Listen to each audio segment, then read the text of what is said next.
Hi everybody, happy Wednesday and welcome to today's webinar. Today's webinar is called Everything You Need to Know About Building a Business Blog and will be presented by Isabella Anderson of RevLocal.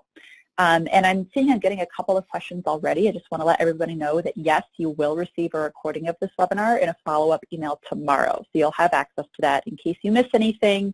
Don't worry about, jotting down intense notes or anything. So before we get started with the presentation, I just want to take a second to inform those of you who might not know who the LSA is, a little bit about the LSA. So LSA stands for Local Search Association. We're a not-for-profit trade association based out of Michigan.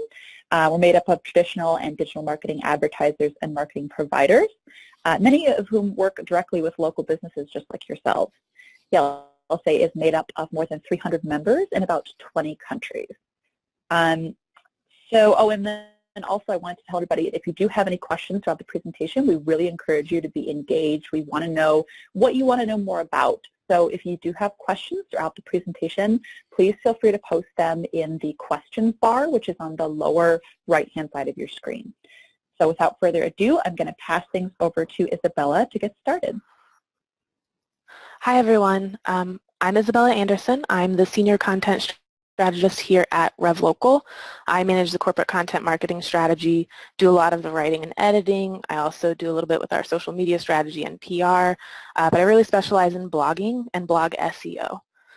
And a little bit about RevLocal. We are a digital marketing agency. We specialize in local search, review marketing, paid advertising, social media content marketing, and we work with local businesses, franchise networks, and co-ops of all types and sizes across the US and Canada.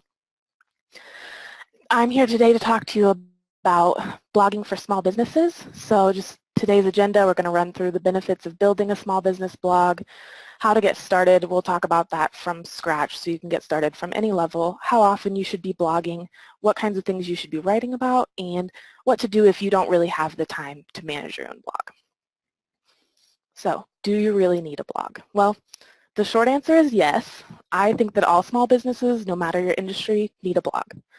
Even if you think there's really nothing you could possibly write about or that it might not provide any value to you, you can and should be blogging. And here's why. So as you can see from the stats, content marketing costs 62% less than traditional marketing, and it generates about 3 times as many leads. And if you skip to the last statistic there, you'll see that they actually have a pretty high close rate, those leads, so you'll be getting high quality leads from your blog and they'll actually be closing. And then 61% of online consumers in the US have made a purchase based on recommendations from a blog. And I was researching the other day, I actually saw a new statistic that I hadn't seen before. Apparently 70% of people would rather learn about a business through an article than through an ad.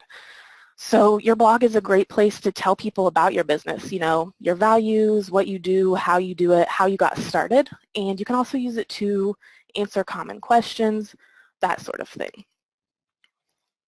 So let's get started building a blog. I've got a few questions here that people ask all the time. They always want to know where they should host their blog, what kinds of tools they'll need to get started, and what's the best blogging platform or plugin. So the big question about hosting your blog is, should you host it on your website? Do you need a subdomain, or can you just start up a WordPress account and start blogging there? Really, you want to have your blog on your website. Having that content on your actual website rather than a subdomain or just in a WordPress account is going to provide you with a ton of SEO value.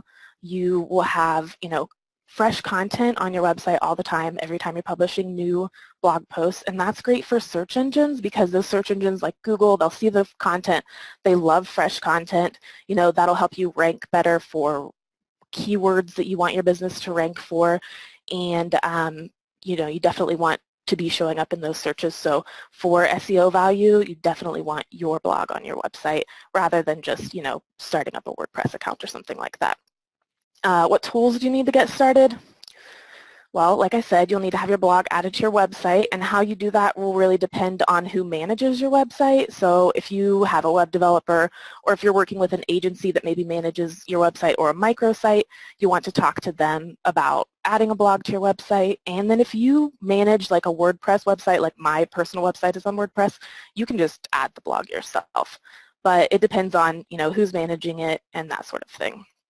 And then the best blogging platform or plugin, that'll depend on, again, who's managing your site and also your goals. Really, they're all pretty similar, but I love WordPress. That's, like I said, that's what I use for my website, and it's great. So, but whatever you're doing, if you're managing it, as long as it's a software or a platform that you can work with, that's really all that matters. If you can put the words into the blog and publish, then you're pretty good. So before you get started, you should probably think about your goals. You don't want to get started without a goal because I think that's sort of setting yourself up for failure. If you start with goals, then you can build a blogging strategy that helps you achieve those goals, and you're actually getting somewhere and you can track how you're doing. So some good starting goals, I think, when you're just beginning a blog are to increase traffic to your website, specifically to your blog, or to drive traffic to a specific page. So when I started, when I took over the RevLocal blog strategy, my main goal was to increase traffic to the blog and then use the blog to drive traffic to other pages on our website. And I think that's a great goal as well when you're starting out. After that, you can work on getting more leads and ultimately driving sales with the blog. But first off, you want to get some eyes on it. You want to increase that traffic and then use the traffic that you're getting to maybe go to, your service pages or product pages if you have those on your website, or if you're running specials, or if there's just a page on your website where you really want people to go where they can fill out a form or make some kind of interaction with your business. That is, just add a link in there when you're writing and say, hey, check out this for more information. After that, you can work on getting leads. This could be anything as simple as adding a call to action at the end of the blog post, adding a form, even just a subscribe form or a button so that they'll get a notification when you publish a new blog post, and then you can send them more emails as well. In the end, it would be nice, though, if your blog did drive sales. Don't get me wrong, blogs are, or at least they should be, mostly educational. However, eventually you'll want your blog to start helping you make sales, and the way to do that is to answer common customer questions. So if there's a question you get all the time, or if there's some common hesitation that people have when they're trying to choose a business in your location and industry, you can answer those questions, try to ease those hesitations in your blog.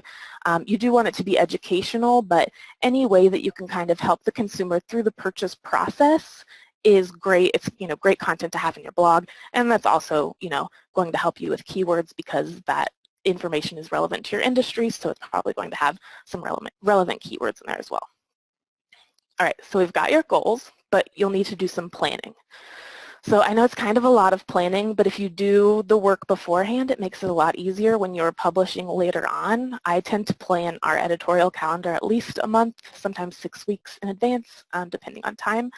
And it really does help because once you have that plan, you don't have to think about it as much, and everything else is a lot easier and a lot more natural when you are actually writing and publishing blog posts. So you'll need some sort of editorial calendar just to keep you accountable and so that you know when you're publishing. We use a software called Trello. There's a free version, and then you can pay for an upgrade that is an actual calendar. But there are other free softwares out there that you can try. And then, if you have a wall calendar, that's good too. I also have a physical calendar that I use and I write down when we're publishing. So it's really whatever's easier for you, what you have the time and the resources to put into. Just as long as you have something, even if it's just a list or an Excel spreadsheet, just anything like that to keep track of what and when you're publishing. I think it helps keep you accountable, like I said, but it also helps with planning because if you're publishing something, this time, you don't want to publish the same type of blog post the next time. So once you have a question, if I can interject really quickly. Okay, so one question that we have is what's kind of the minimal amount of, what's the minimum amount you should be blogging really to maintain your blog? I would say once a month. I actually will be getting into that in just a second. That's how often to publish and how much time you have. But I would say once a month is probably the least, and some small businesses actually have better engagement if they publish less and publish, longer or more high quality content. So I think that quality is really the most important. But with that is a question I get all the time. How often are you supposed to publish? And really the answer for you is how often can you publish? That's how much time do you have. If you're running a business, you don't have time to publish 3 times a week. And that's fine. I mean, you don't have to. I don't publish 3 times a week. But if you have time to publish once a month or bi-weekly, that's fine. I think the most important thing is consistency. Because if you say, I'm going to publish once a month, like the last Wednesday of every month or something like that, as long as you're not just skipping months or publishing at different times or going 6 months without publishing, I think the key is consistency so that there is, at least some sort of schedule, because people will notice this when people start following your blog. I noticed it as well with ours. If you were consistent, we publish on Tuesday and Thursday unless there's a holiday or something.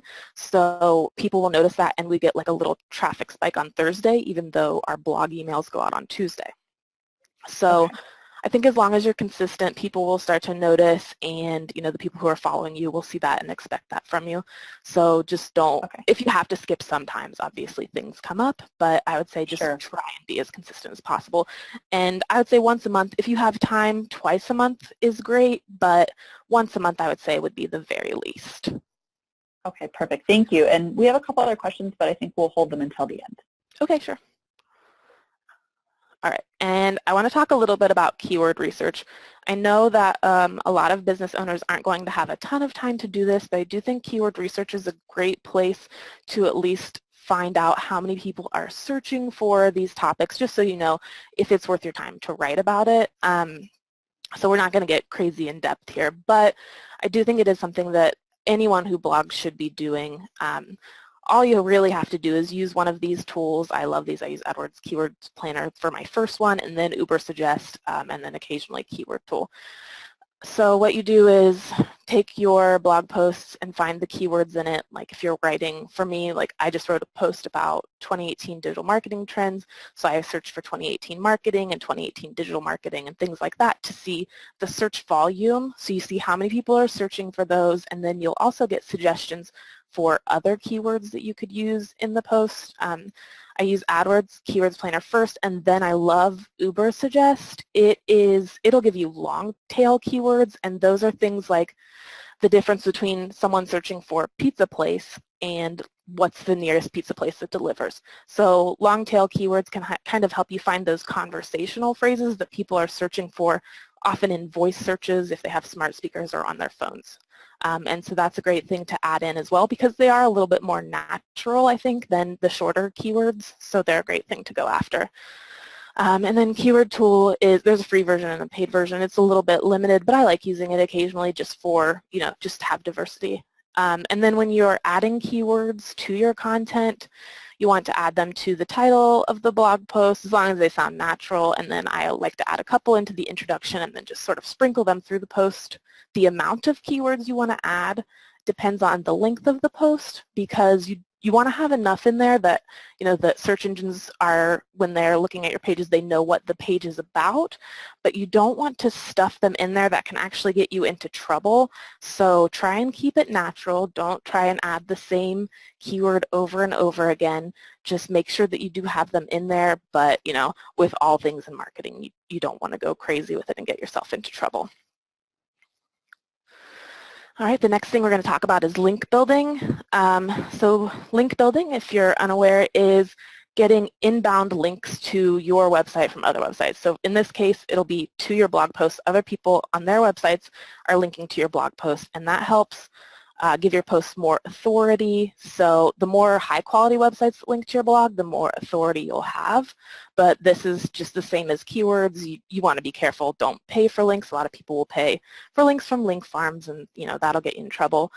Just try and get them naturally. The best way to get links is really to just write good content, and the links will come in even if it's slowly. But you can also actually ask for links. You can contact other local businesses or even local bloggers and ask them to link to your blog posts. That'll help you get a little more authority on those posts. And especially if you're trying to build sort of local relevance on your website, other businesses in your city or town are a really good place to start. What are you supposed to write about? This is the million-dollar question for sure.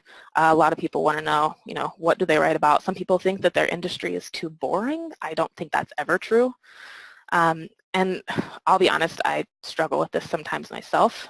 My whole job is writing, and some days I just come in and I'm like, I have no idea what I'm going to write about. So I actually made a list, and when we send out the presentation, these questions will be in the list just so that you can look over it if you're struggling with what to write about. These are just some ideas if you can't think of anything else.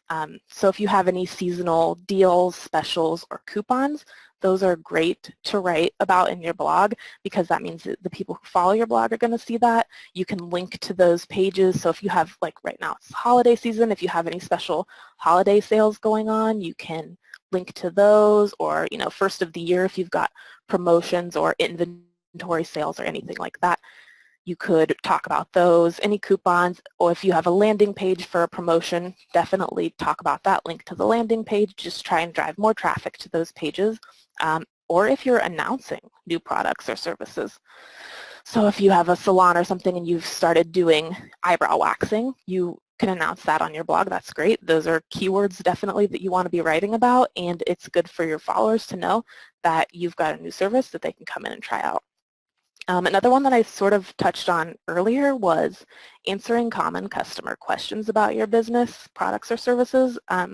This is huge. This is something that I do all the time. I will talk to our consultants and our strategists and find out what kinds of questions that customers ask all the time. So I've written blog posts entirely around those questions with the question as the title, because if people are asking those questions, they're probably searching for them too.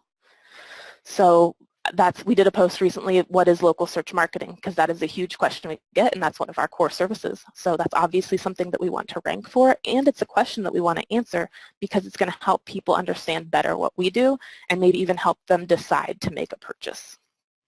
You can also talk about your business's history, where you came from, how you got started, why you got started. People love hearing your story, and your blog is a great place to tell it. I'm sure you have an about page on your website, but you can really go into more depth and more detail and let them know, your struggles and successes and things like that in your history. Another thing, if you're really out of topics, you can write about local events, local topics. Like we're in Columbus, so we might write about our 10 favorite things in Columbus, or the top 10 things to do in Columbus. Another great thing is tutorials. You can write blog tutorials, how to use your products, or even there are things that you can't do for your customers and clients. So write about those in between services or in between products, things like, so if you have an oil change business, you could write about how to maintain your car between oil changes, how to get the best oil life, or even how to winterize your car. For a salon, it could be, how to take care of your hair between services to make sure that your color doesn't fade, or, what's the best skin care routine, something like that. So just think about those in-between times, the things that maybe you don't do for your clients, but that they can do themselves to make things last longer or, keep things fresh. And then if you are still having trouble generating topics, I use a bunch of different topic generators. Portent has one. It's kind of a funny one. I don't always use it, but it's good for sparking creativity. HubSpot has a great title generator. I love it. Also, it's not on this list, but Impact has a really good title generator. You just enter a keyword, and it will occasionally just give you the entire blog topic and title that you want to write about that you didn't realize. CoSchedule is on the list. It's not really a title generator, but it grades your titles, so you can type your headline in, and it will give it a score. I think it's between 0 and 100. I always try to get, I think, a 70 or 80, and it'll grade it based on power words, emotion words, sentiment. It'll even show you what it'll look like in search results and what parts of the post, or the title rather, people are more likely to read based on the title and the placement. So it's really cool, and it's a good way to improve your titles because, a lot of people will just read the headline and then never read the post. So CoSchedule is a great way to get them to actually go past the headline and read the entire blog post. Another question I get a lot is how to overcome writer's block. I'll let you know when I figure it out, but That is a really tough one. I get writer's block a lot, but I don't really have an excuse for it because it's my job to write. So I do have a few things that I do. A lot of the time I will just Google creative exercises and see what I can find. And you'll find things like draw 10 circles and try to make something like a moon or a pig or something out of them in 1 minute. And that sort of helps spark creativity. So I do like those creative exercises occasionally, but honestly, the thing that I do to overcome writer's block is just write. I read a book called Bird by Bird recently, and it's about writing and, how to get through it. And one of the things that the author says is to just write that first draft, even if it's terrible, and maybe it is, but you can go back and edit it. But I think the best thing is to get that on paper. And if you can't get that first draft out, maybe write an outline. This is something I'll do. I'll outline my posts, and if I just still can't figure out what it is that I need to write, I'll just write section by section. Even if it's not the first section, I'll just write something. I'll write one paragraph, and then I'll come back to it later, because I think it's important to just get something on the page. It's a lot easier to just keep writing than it is to start writing, so if you just force yourself to write anything at all, I think the rest of it sort of just comes out. All right, so we want to talk about once you've written your post, what to do. You can't just wait for the views to roll in. You'll need to promote it. It would be nice if people just came to our posts after we finished them, but not a lot of people are going to see it if you don't put it out there. What you'll need to do, the best ways to do this, I think, especially getting started, just let everyone you know that you're writing. If you have an email subscriber list already, or you have people who have signed up for marketing emails, send out an email to them. We send out an email every Tuesday that just says, hey, here's what's new on the blog. And people will click those links, read the blog post. Email is definitely our best driver of traffic, so if you don't already have an email list, try and get one started. Try and talk to your web developer, your agency about getting a form or a button so that people can subscribe to your blog, because emails are a great way to promote it. Social media is also great. Your business probably has Facebook and Twitter and all of those things. Promote your blog on social media. You can do it on your business social media, on your personal social media, however you can get the word out. Honestly, when I first started writing, I just would tell everyone I knew. I'd put it on my social media. Obviously, we publish it on our RevLocal social media. I would call my mom, just tell everyone you know. All right, not everyone has time to run their blog, and that's fine. I mean, if you're running an entire business, I don't know how you have time to live any other part of your life. So if you don't have the time, that's fine, and I think it's good to work with agencies because they have a lot of expertise on blogging, and they'll know what to write about, and they'll help you figure out topics, and they'll do all of that heavy lifting for you, and you'll still get the benefits. But I don't think that you should just search and choose that first agency that you find. I think that it's really important to make sure you're asking a lot of good questions and that you're vetting those agencies, because you want to make sure that they're going to do the best work for you that they possibly can. And these questions should be in the presentation as well when we send this out, but I have a list of questions here for you. What I would do is start with the questions that you had for yourself. So ask them, instead of asking yourself, what's your goal for your blog? Ask them, what would their goal be for your blog? Figure out why they think that you need a blog. Ask them how often they want to publish and why they think that frequency is good. Ask them how long the posts are going to be. Are they going to be writing 500-word posts? Are they going to be 1,000-word posts? What kind of content are they going to be writing for you? And find out how involved they'll need you to be, because that could be important. If you don't want to be that involved, or if you do want to be very involved, you need to know if they're flexible to you, or if they have strict standards on that and you need to be heavily involved, or you need to be not involved. Find out if you're allowed to approve the blog topics or the posts before they're published. Ask them for case studies. See if they have success stories from clients who have had, success with their blog posts, and find out if they have an in-house editorial team so that edits are quick and easy, so that if you say, I'm not really sure we should put this in this post, that they can get that done and the turnaround time, isn't crazy. And then I think very importantly, is asking what else will be included in that blogging package. Because if they're just managing your blog and they're writing those posts, but they're not really helping you promote them, that might not be something that you want. Maybe you're fine with that. Maybe you're fine with promoting it yourself, but I think that you need to be aware of that. You know, are they going to also help promote your posts on social media? Are they going to help you with graphics that help promote the blog? Are they going to just be sending out emails with your blog posts? That's really important because you need to know, you know, how involved you're going to be in this. And then finally, I just have our takeaways. I want you to remember these things. You know, blogging is really important for SEO, but it's also important for the actual people who are reading your posts, for your current customers, for future customers, for people who are just searching to help them get through that buying cycle. Your blog should also be educational and nudge the reader in the direction of the sale. I would say start with educational, and that will work itself into helping with sales, and then you can always, you know, get a little bit more salesy as you go and get comfortable. Answer common questions, ease hesitations. Your blog is a great place to do that. You can be conversational. You can, you know, write like you're just talking to a person, and that will make them feel more comfortable purchasing from you.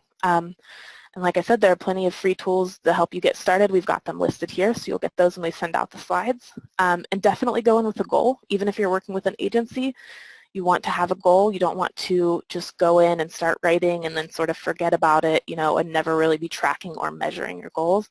And then always put the customer and the reader first. You want to cater to them. You want to make them want to come back to your blog, so make sure that you're writing things that have a good search volume. Make sure you're writing things that you know that your customers want to know about your business or about your products. All right, that's all I've got. Perfect. Okay, so now it's time for Q&A. We have a lot of questions that have been piling up. So again, I just encourage everybody, if you have a question, don't be shy. Feel free to ask it. You can post it in the questions bar, which is on the lower right-hand side of your screen. So one of the questions we got earlier in the presentation, if I can find it. Okay, so this individual says that they have their WordPress blog linked to their website. Is that okay? Is that preferable? Or would you recommend, you know, having a separate WordPress blog and not having it be connected, or is there a preference there? I would say you would definitely want to link that to your website, because if it's your business blog, you want people to be able to get to it. I wouldn't want it separate, for sure. Mm-hmm. And then do you think that you might have said this earlier, but do you think that it's preferred to have a webinar or a blog that is directly on your website, or a blog that's hosted through a separate site that you can link, like WordPress or Weebly? I think definitely have it on your website. You're going to get the best SEO value, and then also people are already on your website, so if they're on your blog and your blog is on your website, they're going to be able to see in your navigation the other pages. So even if they're leaving that blog post and they don't want to read that anymore, they can stay on your website and go other places. So I mean, it has SEO value, but it also has that value of keeping them on your website. Whereas if you just have a WordPress account and it's separate from your business's actual website, if they leave the blog post, they're leaving the whole site. They're not on your website, so they're not going to be keeping your business fresh in their mind. Okay. Okay, and then we have another question too, which is a good question. What if you already got like a weekly newsletter that you send out, which is a lot of like similar content to what you'd be posting in your blog? Do you think that it's still important to have a blog in addition to a weekly newsletter? I suppose it depends on how long that email is. If it's a huge newsletter email, then yeah, I would, even if it's a little bit similar, I would definitely have a separate email just for the blog, because there are people who are going to want to read that versus the newsletter. It's different people have different preferences on what they want to read, and having something specifically about the blog is a great way. If you're tracking your emails and your open rates, it's a great way to see how successful your blog emails are by themselves and how many people on your email list are really interested in that versus the newsletter, and you could test back and forth and figure out really what's working best for you. But if you don't have a lot of time, you could just do them both together. Okay. And you'll be sending me the slides as well, so that people will have these, because you mentioned a couple of different resources about like content generators or title generators and things like that. I'll be receiving those in a PDF, and that I'll be distributing to everyone in an email tomorrow, I believe. So for anyone who maybe like missed out on that link or that name, you'll be receiving that tomorrow. But we did have someone in the webinar who said that they've been trying to use Uber Suggest and the site is down currently, so that's just something to take note of. Okay. I'm not sure how long it's been an issue, but yeah, in case anybody's tried that, that's why it wouldn't be working. Okay, so we have a question about post length. Do you think that it's better, like in what case would it be better to have longer posts versus shorter posts, and then vice versa? All right, there's definitely a case for both. I think it depends on how often you're publishing and how much time you have. I think search engines tend to find more quality in longer posts. So if your main goal is to rank higher in those organic searches from your blog, longer posts are going to rank better. Not only will they naturally have more keywords in them, but search engines see those and they just think this is probably better than a shorter, lower quality post about the same topic, because it's going to be more in depth. There's going to be a lot more information in like a 1,200 word post than in a 300 word post, right? So I think those long form posts definitely have their place, and they're great, especially if you're not publishing as often. You might think about trying to get 1,000 words at least in a post. However, if you're publishing more often, or if you don't really have a lot of time, or some topics just naturally there's not as much you can say about those as other topics, and that's fine. I think it's fine to have a good mix of both. We do that definitely on the RevLocal blog, and they both have a place. I do find that our longer form posts rank higher, so if that is your main goal, that's fine. But if your goal is just to educate customers or walk them through something, and that it's mostly people who already own your product or service who are looking for that, I don't think it's going to hurt anything. If you've got that fresh content going out and the quality is good and you're publishing consistently, I think those shorter posts are absolutely fine. Okay. We also have a couple of questions about like blogging consistency. So like someone said, can you blog too often, even if you're consistent with your posting? Oh, definitely. I think lots of businesses, I always like reading studies where businesses have tried publishing multiple times a day versus once a month. A day. Yeah, so there are businesses that will actually start publishing less and they'll see more engagement with that. So I think that you don't need to be publishing every single day or multiple times a day to still provide value to your readers and to search engines when you're trying to get that SEO value. I think you definitely can publish too much, and also for your sanity. I don't know if anybody really has that much time to be writing that often. So I think the best thing to do with that is test. I definitely did a lot of testing this year. We tried, 3 times a week, twice a week. There were weeks that we only published once a week. And honestly, the best thing that I found was being consistent. We publish twice a week now consistently, and that seems to give us the best traffic, and the traffic keeps improving. So that's what's worked for me. But I think test it. See, sometimes the days that you publish and the days that you promote are going to be more important than how often you publish. So think about that sort of thing when you're testing, and just figure out what works best for you. Honestly, I would work with your time and your goals before I would work with trying to publish, too often. Although if you give it a try, please email me and let me know how that goes. Yeah, totally. We have a little bit more of a specific question here, but it's still a good question. So this individual says that they have some previously published posts basically that are ranking really well, but they want to append or make edits to these posts to add like a little bit more salesy kind of language. Okay. And so can they make edits to these posts that are ranking really well? If they do that, will it hurt that post's SEO or search result ranking, or will it bring it down? Unless you're doing something kind of like crazy or detrimental, like stuffing keywords into it, it shouldn't hurt it. I've actually found we republish older posts all the time just to freshen them up a bit, and to look at the verbiage and things like that. And the ones that rank well, when we actually, our second most popular post for, I don't know, this whole year, I republished it in the last couple of months. I can't really remember when, but it is now becoming our most popular post because I made some edits. I added some new content to it. I may have even added something a little bit salesy in there. but it definitely helped it. It's ranking even better now. So I would say be careful about it. If you have questions, do some research and find out what you should and shouldn't do when republishing. But I think it's great because, you know, people will see it again. Maybe someone who missed it before. Search engines will see that there's new content in it, and that freshness sometimes will help it rank a little bit better. So give it a try. Don't do anything crazy, and you should be fine. Okay, so that's also another idea for creating content if you're kind of running low, is maybe go back into your older posts and see if there's something you can republish or spice up or change slightly and then republish. Is that kind of the idea? Yeah. Okay, awesome. We're getting a lot of questions about very specific about post lengths, like long form versus short form. So I think I don't know if you can really answer this question, but if you had an idea of like, how many words specifically would you consider a short form post, and then how many words would you consider like a long form post, or is that a question that really has a specific answer?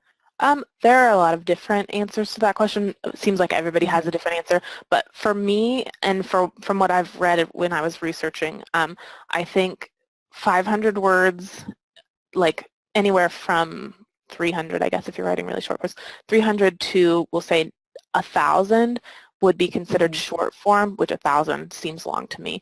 And then anything 1,000 and up would be long form. People go wild with it. Some long form blog posts are 3,000 to 9,000 words now, but I would say anything, yeah, I know. I would say anything below 1,000 I would consider short form versus long form.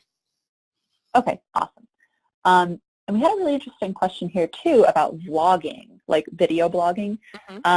So how do vlogs perform in comparison to traditional written blogs, and like when would be a time, do you think, that people should consider like maybe developing a vlog versus a blog?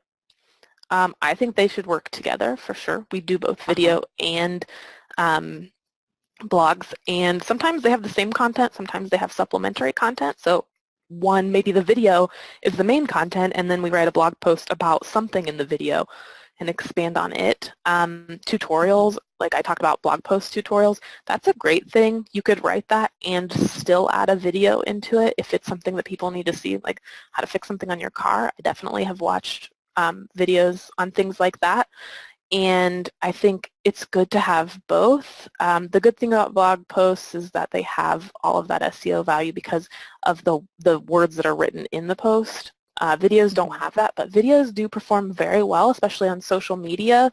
And I think video is just getting bigger and bigger, and in 2018 it is going to be huge. And so I think that there's definitely a case for doing both. So it depends on what you're using. I'd say if your main marketing platform is social media, definitely use those videos. But even if you're blogging, vlogging is great. Add those videos into your blog. Share them on your social media. Link to them in emails, let people know that you're doing both, because they can really work together very well. Okay, gotcha. So it's kind of a combination of both if you have the time and the expertise to do that. Sure. Okay. So okay, we have a question about this individual says they're in Southern California and they write blogs in English and Spanish. So does that affect the SEO ranking or anything, or does it just depend on how they set their blog up, or do you have anything to say about writing a blog in multiple languages? I'm not super familiar with blogging in multiple languages, but I would say it probably depends on the searcher. I mean, it's definitely, I don't even think that would be duplicate. Well, it could be considered duplicate content because if the search engine can translate that and see that it's the same, so you'd have to have a canonical URL on one of them, but I don't think it would hurt too much. I honestly don't know. I would have to do a lot more research on that. Okay, sure. All right, and like I said too, I don't know if I announced this earlier, but if we don't get to everybody's questions by the end of the webinar, or if there's a question that maybe needs, like Isabella needs to do additional research, or there needs to be elaboration, she does have access to all of your questions along with your contact information, so she can reach out individually if you need further assistance. So one other question that we have too, do you suggest having a separate name for your blog versus like your business name or your website title? And like, what are kind of the pros and cons of that?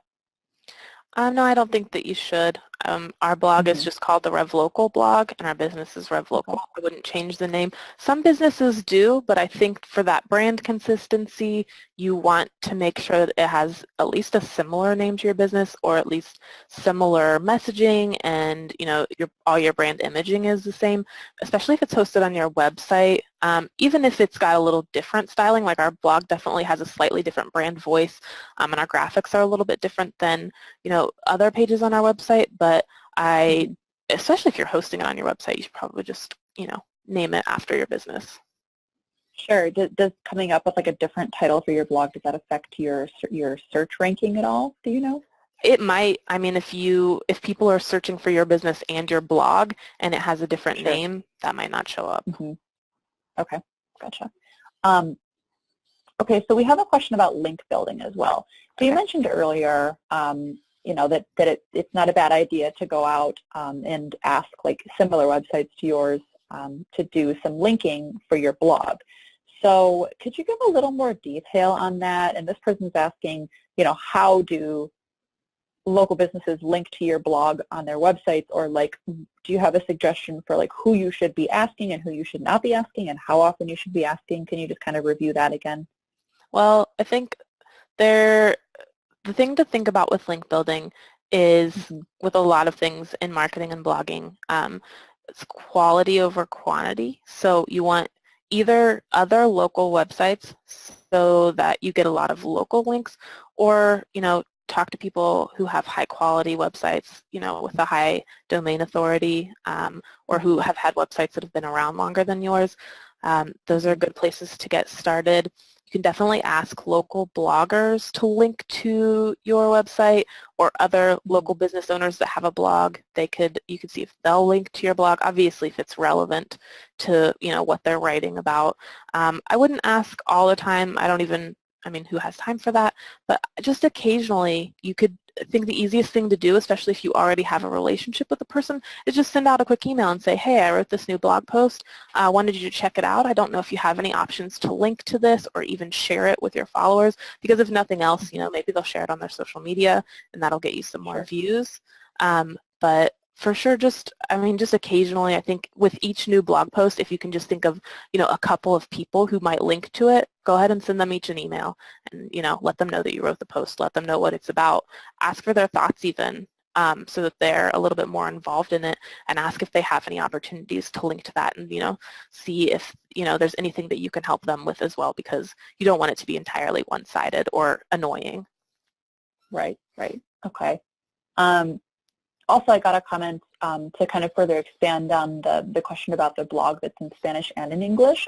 One of our viewers said that WordPress will allow you to write a blog and then you can also translate it to the language of your choosing. So for the person who had that question about Spanish and English blogging, WordPress might be a site that you want to look more into. It sounds like it has some capabilities there.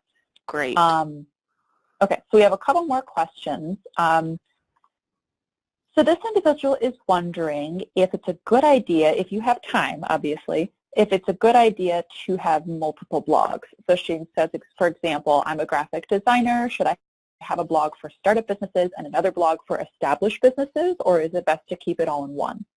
I'd keep it all in one. You can, if you're writing a lot of content around both of those, you would want to separate it, but we write both beginner level and then some more intermediate and advanced things. We keep those all on the same blog, and I think it's great because then people who are coming to your blog see that there's a little bit of something for everyone.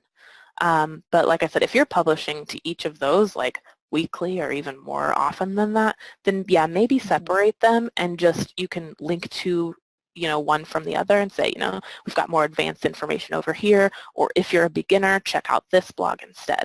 So it really depends on you and how often you're publishing. Sure. Okay. Okay, and then we have a question about, who manages the blog. So this individual is asking, can you have multiple people blog or blog for your company? So for example, can you get guest input? Like if you're a car company and you want to get input from the sales guys and have a weekly column where they talk about what they do and offer advice and that sort of thing. Is that something that you would suggest, or do you think it's best to have sort of one author for the blog? I think it's great to have diversity in voices on your blog. We have a few people, we have a couple of writers, and then we also, some of our strategists, we've got consultants who write as well. I think it's important to have one person editing. That is probably the main thing, especially if you are big on brand voice and you try to keep things consistent. Have that one editor who knows your brand voice inside and out and let them do the final editing. But sure, yeah, let lots of people write. Not only does that make it easier on you, but you're getting different ideas, things that you might not have thought about. You're going to get fresh voices, fresh perspectives. I think that's really great, and it's really important if you know enough people who can help you with your blog. I know the MarketingBitz blog does this as well. You guys have guest authors, and I think that's really important because you get so many different ideas and things that you maybe necessarily wouldn't have even considered writing about. So definitely, if you can get help, take it. Totally, totally. I would say that, and like Isabella said, it's kind of nice because then that's less blogging you have to do, but it's still original content for your blog. And then I would also say if you have time or you have the expertise too, that maybe you can make it sort of a mutually beneficial relationship. So they contribute to your blog, you contribute to their blog. It's just a really great way to share expertise as well as sort of take some of the load off of your shoulders. Absolutely.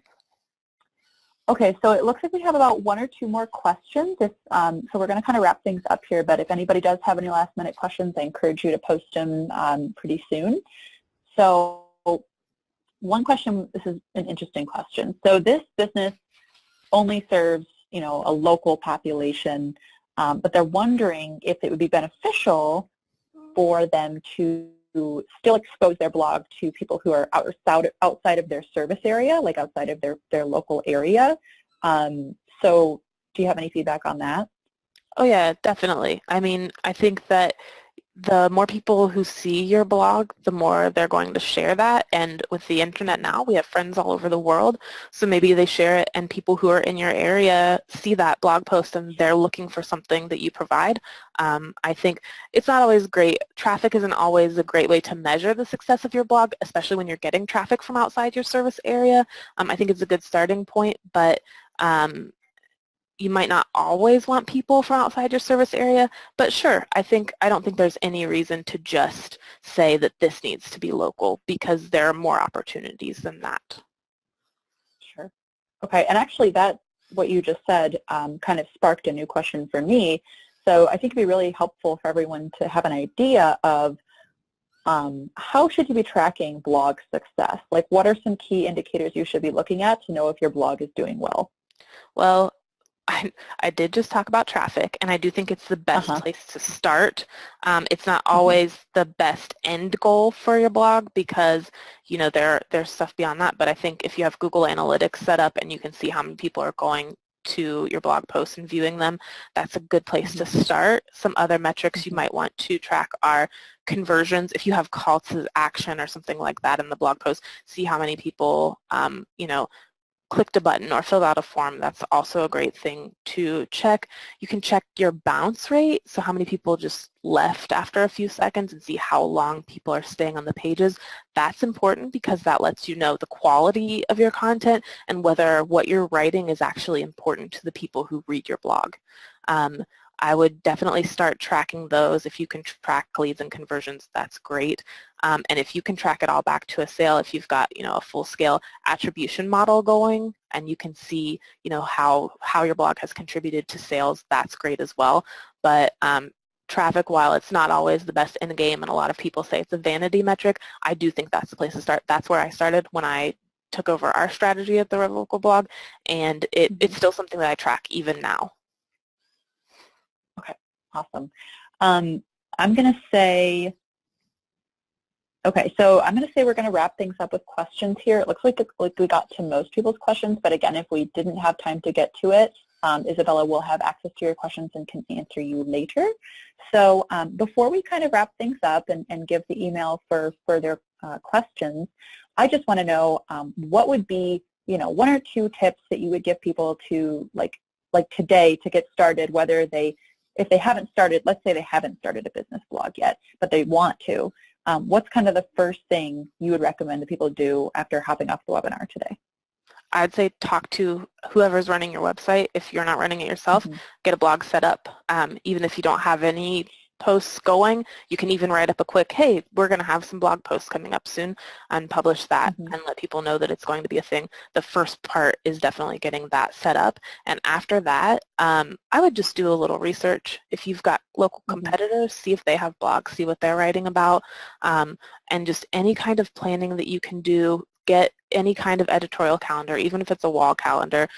Think about your goals. Those are the first things that I would do. Just start planning. Don't think that you need to jump in and just write your first big blog post right now, but definitely get a plan in place, get the blog set up, and make sure that you are ready and even if you can't publish for the next month or something, make sure that the first thing that you do now is start that plan so that when time comes to publish, you're ready. Awesome. Okay, awesome. Well, then let's close things out. If you could advance to the next slide, please. Okay, well, thank you so much, everybody, for joining today. We really, really loved having you. Thank you for all of the awesome questions. If you have any questions, that show up later in your brain and you're like, I should have asked that, or if you'd like to be connected with Isabella to ask another question, please feel free to email us at info@marketingbitz.com, and we can connect you with Isabella, or we can answer your questions ourselves. At the end of that, I also want to remind everybody, yes, you will be receiving an email tomorrow with the recording of the webinar. So if you missed anything, you will have these slides. So with that, I'm just going to say thank you for listening again, everybody, and have a great rest of your day.